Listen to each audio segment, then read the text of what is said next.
Kim Jong-un beraksi, Korea Utara bela Palestina kutuk Israel.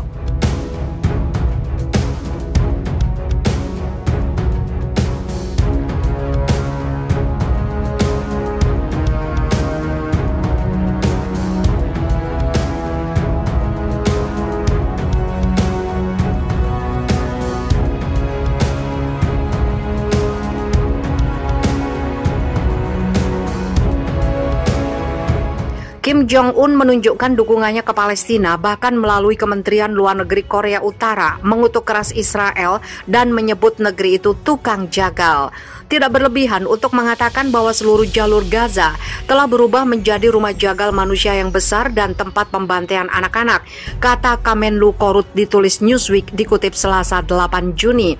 Segera setelah pemboman berakhir, Perdana Menteri Israel Benjamin Netanyahu dan pihak berwenang Israel berusaha menyembunyikan kejahatan mereka, membunuh bahkan anak-anak. Korea Utara juga menegaskan Israel bertanggung jawab pada terusirnya warga Palestina dari negara mereka dengan perluasan pemukiman Yahudi secara ilegal. Negeri itu juga mengatakan Israel telah menabur benih kebencian dengan menekan perdamaian yang ada. Mei lalu, perang yang pecah antara milisi Palestina dan tentara Israel di jalur Gaza telah menewaskan 240 warga Palestina termasuk anak-anak dan 12 orang Israel, termasuk warga asing setidaknya 100.000 orang kehilangan rumah di wilayah Palestina itu. Gencatan senjata akhirnya dilakukan setelah 11 hari konflik. Pembicaraan damai permanen tengah dilakukan namun belum ada resolusi yang tercapai. Korea Utara sendiri telah lama mengakui kedaulatan Palestina. Di tahun 1990, mantan pemimpin tertinggi Korea Utara Kim Jong pernah membantu duta besar Palestina untuk negara itu, Mustafa Safarini, dengan perawatan kesuburan sebagaimana dikutip NK News. Sayangnya belum ada komentar dari Israel soal ini. Sebenarnya dukungan ke Palestina dan kecaman ke Israel juga muncul dari sosok pemimpin lain yaitu Xi Jinping. Presiden Cina itu menegaskan negerinya sebagai saudara jauh Palestina dan menentang agresi Israel.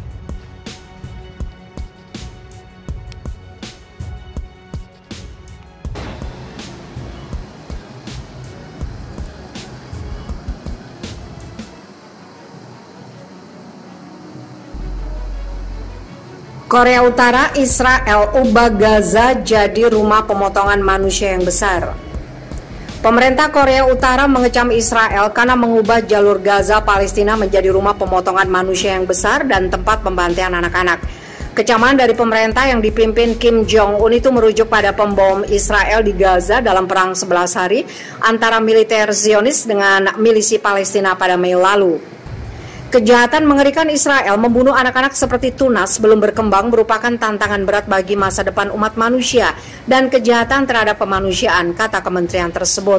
Tidak berlebihan untuk mengatakan bahwa seluruh jalur Gaza telah berubah menjadi rumah pemotongan manusia yang besar dan tempat pembantaian anak-anak. Lanjut kementerian tersebut seperti dikutip dari Newsweek Senin 6 Juli.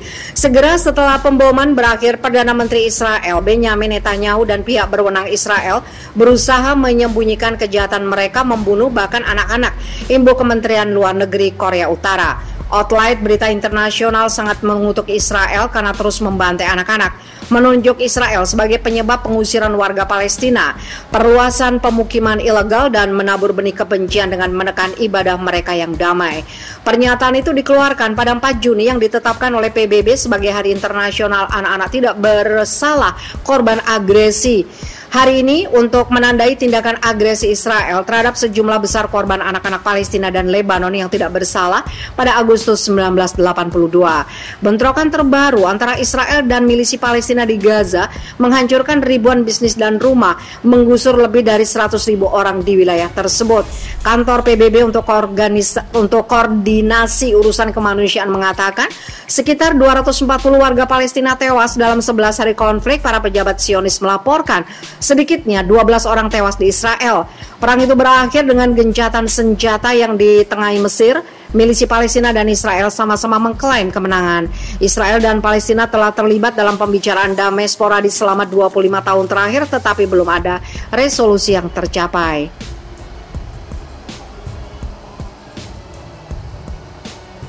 Korea Utara telah lama mengakui kedaulatan Palestina atau semua wilayah yang dikuasai Israel, tidak termasuk dataran tinggi Golan.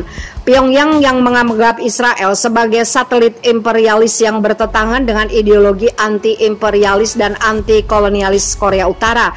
Selama beberapa dekade, rezim keluarga Kim Jong-un telah memihak kelompok perlawanan Palestina termasuk milisi Palestina. Pada 1990-an, mantan pemimpin tertinggi Kim Jong-il membantu mantan duta besar Palestina untuk Korea Utara Mustafa Safarini dengan perawatan kesuburan setelah mengembangkan hubungan dekat dengan pejabat tersebut. Sementara ideologi mereka selaras, solidaritas Pyongyang dengan gerakan pembebasan Palestina juga telah membuat Korea Utara memiliki hubungan diplomatik dengan kawasan Arab.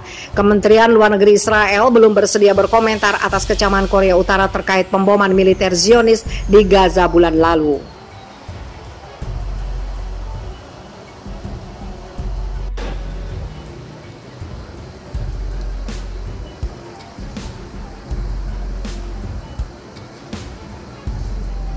Tim penjinak bom hancurkan 1.200 rudal dan bom Israel yang tersisa di Gaza.